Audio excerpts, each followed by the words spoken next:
আমরা 2024 সালে দেখেছি যে এই খাতে প্রেসিডেন্ট বাইডেন $3 ট্রিলিয়ন বরাদ্দ দিয়েছিলেন। এই জিনিসটা বন্ধ করার পিছনে তার উদ্দেশ্যটা কি আসলে? দেশের নাগরিকদেরকে আপনি বিভ্রান্ত করে কিংবা কষ্টের মধ্যে ফেলে, উদ্বেগের মধ্যে ফেলে আপনি কিভাবে পপুলিস্ট গভর্নমেন্টের কনসেপ্টটাকে স্টাবলিশ করবেন? বলে বড় বড় কথা, কিন্তু শেষ পর্যন্ত কিন্তু ঘুরে ফিরে কিন্তু ওখানেই আসবে। আর আপনি যথার্থই বলেছেন, $3 ট্রিলিয়ন তো এটা বাইডেন তো তার ব্যক্তিগতভাবে এটা দেন নাই। যে এই যে যাদের কথা বললাম, এল্ডারলি বলেন, চিলড্রেন বলেন, আর আপনি যথার্থই বলেছেন যে এটা তো আনডকুমেন্টেড আমরা বলি, this is not actually, they are not actually enjoying this benefit, mostly the citizen. And এই পপুলিস্ট গভর্নমেন্টের মেইন এজেন্ডা হওয়া উচিত যে সিটিজেনকে সার্ভ করা। Instead they are doing it opposite. প্রেসিডেন্টের কিছু থোক বরাদ্দও কিন্তু থাকে, ডিসক্রিশনারি ফান্ড থাকে, যেটা থেকে তিনি খরচ করতে পারেন, খরচ কমিয়ে নিতে পারেন। যে এই জায়গায় অপচয় হচ্ছে, এই জায়গায় ওয়েস্ট হচ্ছে, আমি এটা বন্ধ। কিন্তু এটা না করে আপনি যদি মানে মানুষের জীবন নিয়ে যদি আপনি ল্যাবরেটরি টেস্ট করা শুরু করেন, এখানে বন্ধ করে দেখি, তিনি একটা chaos ক্রিয়েট করে এটার মাধ্যমে লোকজনকে ব্যস্ত রাখবেন এবং এই ব্যস্ততার মধ্যে দিয়ে সূক্ষ্ম কিছু কাজ করে ফেলবেন। আমরা 2024 সালে দেখেছি যে এই খাতে প্রেসিডেন্ট বাইডেন $3 ট্রিলিয়ন বরাদ্দ দিয়েছিলেন।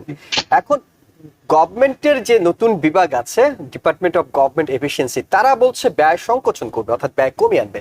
এবং প্রেসিডেন্ট ডোনাল্ড ট্রাম্পও নিঃসন্দেহে এই না যে $3 ট্রিলিয়ন সবটুকুই একদম বন্ধ করে দেবেন, তিনি যখন চালু করবেন $1 সেখানে খরচ হবে না, সেখানেও খরচ হবে। এবং এটি যখন তিনি নতুন করে চালু করবেন যাচাই বাছাইয়ের পর, যেটিকে টেম্পোরারি বলা হচ্ছে, স্থগিত, তখন তো অর্থ বরাদ্দ রাখতেই হবে। তাহলে এই জিনিসটা বন্ধ করার পিছনে তার উদ্দেশ্যটা কি আসলে, সেটি আপনার কাছে জানতে চাই।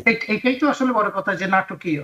This is the way populist এবং পপুলিস্ট গভর্নমেন্ট, ন্যাশনালিস্ট গভর্নমেন্ট যারা আছে, this are the way they excel start.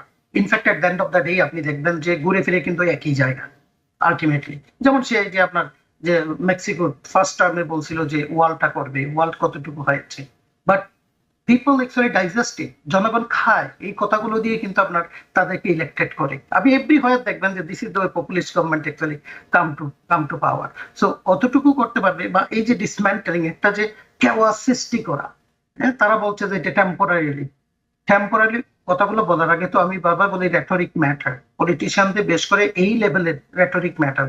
আপনি এমন কোনো কথা বলবেন না যেটা ডিস্টেবিলাইজ করবে, যেটা ডিভিসিভ করে নেবে, যেটা সাধারণ মানুষকে একটা সংখ্যার মতো। মানে আপনি পপুলিস্ট বলছেন, আমি সেই শব্দটা ধরে আপনার কাছে জানতে চাই, এই সুবিধাগুলো তো সিটিজেনরা পাচ্ছেন। এটা এমন না যে অভিবাসীরা পেতেন, কিংবা অভিবাসীরা হয়তো ট্যাক্স পে করেন কিন্তু তারা এই সুবিধাগুলো পান না। সেই জায়গায় দেশের নাগরিকদেরকে আপনি বিভ্রান্ত করে কিংবা কষ্টের মধ্যে ফেলে, উদ্বেগের মধ্যে ফেলে আপনি কিভাবে পপুলিস্ট গভর্নমেন্টের কনসেপ্টটাকে স্টাবলিশ করবেন? Yeah, actually, that is what is the problem. Like populist government, actually, they come to the power because they are going to support those people. But this is totally against that.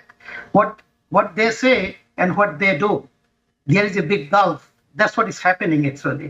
যে আপনার যে প্রশ্নের উত্তরটা হচ্ছে, what they say, they don't follow it to the entirety. যেমন আমি এটা বললাম যে একটু আগে, যে মেক্সিকো ওয়াল, বা তারা বলে বড় বড় কথা, কিন্তু শেষ পর্যন্ত কিন্তু ঘুরে ফিরে কিন্তু ওখানেই আসবে। আর আপনি যথার্থই বলেছেন, $3 ট্রিলিয়ন তো এটা বাইডেন তো তার ব্যক্তিগতভাবে এটা দেন নাই, এটা দিয়েছেন ইনস্টিটিউশন। কংগ্রেসের মাধ্যমে এই প্রোগ্রাম গুলো এসেছেন, যাচাই বাছাই করে অনেক কিছু করে। আপনি হয়তো ফান্ড আপনি কার্টেল করতে পারেন, যে এখান থেকে স্কুইজ করতে পারেন, but you can not extinct the program. এই প্রোগ্রাম গুলো তো বেনিফিশিয়ারি কারা, এগুলো রিসিপিয়েন্ট কারা? যে এই যে যাদের কথা বললাম, এল্ডারলি বলেন, চিলড্রেন বলেন, আর আপনি যথার্থই বলেছেন যে এটা তো আনডকুমেন্টেড আমরা বলি, this is not actually, they are not actually enjoying this benefit, mostly the citizen. And এই পপুলিস্ট গভর্নমেন্টের মেইন এজেন্ডা হওয়া উচিত যে সিটিজেনকে সার্ভ করা। Instead they are doing it opposite. অসংখ্য ধন্যবাদ আপনাকে বিশ্লেষণের জন্য, ডক্টর নাকিবুর রহমান। আপনি এই প্রশ্নগুলো শুনছিলেন, নিঃসন্দেহে এগুলোর উত্তর আপনার কাছ থেকে নেব। তার সাথে যোগ করব যে এই টেম্পোরারি স্থগিত আদেশ যখন যাবে, এগুলো যখন এই প্রোগ্রামগুলো আবার ফিরবে, আমরা ধারণা করছি যে এটা ফিরতেই হবে, আমেরিকান নাগরিকদের স্বার্থেই ফিরতে হবে, কিন্তু সেইখানে বরাদ্দ কমে যাবে এমনটাই আশঙ্কা করা হচ্ছে। বর্তমান পরিস্থিতিতে স্টেটগুলো, সিটিগুলো তাদের নিজস্ব বরাদ্দ থেকে কোনোভাবে কি এখানে এই কাজগুলো অব্যাহত রাখার সুযোগ আছে, নাকি ভবিষ্যতে যখন আবার কমেও যেতে পারে তখনও আসলে স্টেটগুলো কি ধরনের পরিস্থিতি, কিংবা এই ধরনের পরিস্থিতি মোকাবেলায় কি ধরনের উদ্যোগ নেওয়া উচিত বলে আপনি মনে করছেন? জি, অনেক ধন্যবাদ। আমাদের গোলাম মোহাম্মদ মাদবুর ভাই খুব সুন্দর করে বলছিলেন, আমি ওনার সমস্ত কথার সাথে এগ্রি করি। এখানে কিন্তু কয়েকটা অথরিটি এবং আমাদের যুক্তরাষ্ট্রে যে বিভিন্ন ব্রাঞ্চ গুলো আছে সেই ব্রাঞ্চ গুলার অটোনমি এবং তাদের ক্ষমতার যে ভারসাম্য সেই পুরাপুরি প্রক্রিয়াগুলোকে কিন্তু চ্যালেঞ্জ করছে। অবশ্যই প্রেসিডেন্টের কিছু ডিসক্রিশনারি পাওয়ার থাকে, অথরিটি থাকে, যেগুলা তিনি এক্সিকিউটিভ অর্ডারের মাধ্যমে তিনি এগুলা ফুলফিল করেন, এবং প্রেসিডেন্টের কিছু থোক বরাদ্দও কিন্তু থাকে, ডিসক্রিশনারি ফান্ড থাকে, যেটা থেকে তিনি খরচ করতে পারেন, খরচ কমিয়ে নিতে পারেন। কিন্তু এর বাইরে এই যে ফেডারেল গ্র্যান্ট এবং যেই বাজেটটা বরাদ্দ দেওয়া হয়েছে এটা কিন্তু কংগ্রেস পাশ করেছে।